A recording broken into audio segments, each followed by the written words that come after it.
Halo semua, perkenalkan nama aku Antika Nulasana dengan NIM C2401221076. Di sini aku akan membahas mengenai keseharianku bersama biologi perikanan.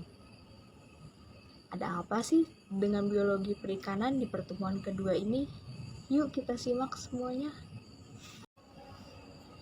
Jadi pada awal sebelum praktikum kita diberikan satu buah materi yang harus dicatat ke dalam buku catatan dan tidak boleh disingkat, ditambahkan, atau dikurangi.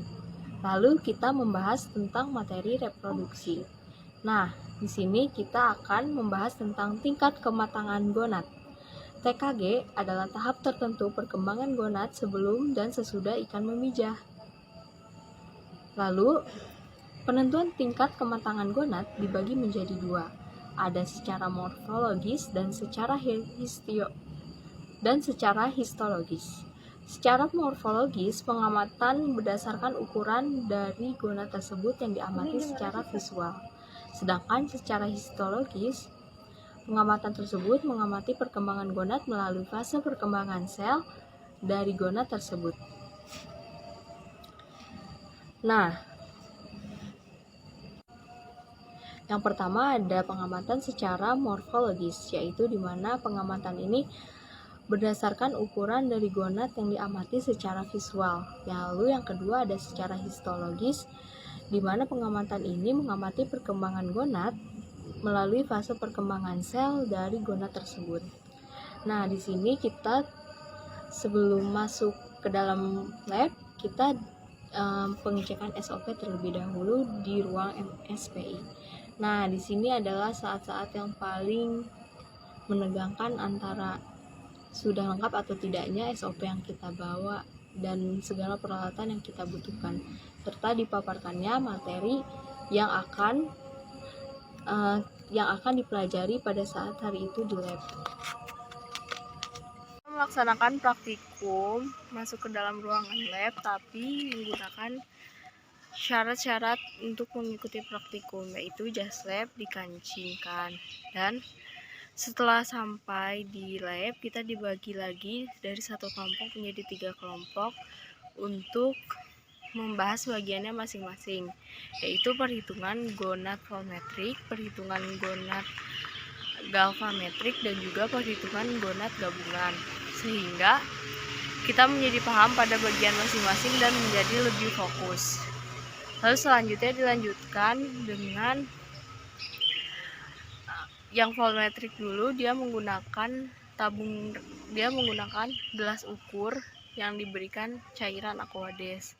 Kalau galvametrik itu kita harus menimbang bobot terlebih dahulu, lalu kita mengambil bagian gonad yang akan diuji dengan hati-hati.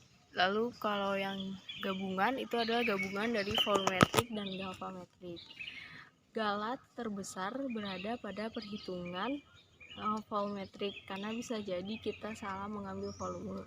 Sedangkan yang paling kecil dan yang paling memungkinkan untuk benar yaitu pada saat galvametrik.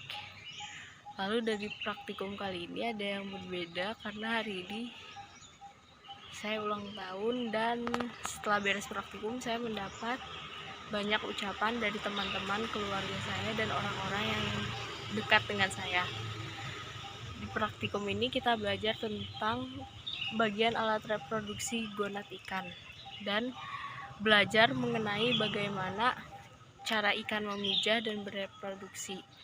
Lalu minggu depan kita akan menggunakan mikroskop.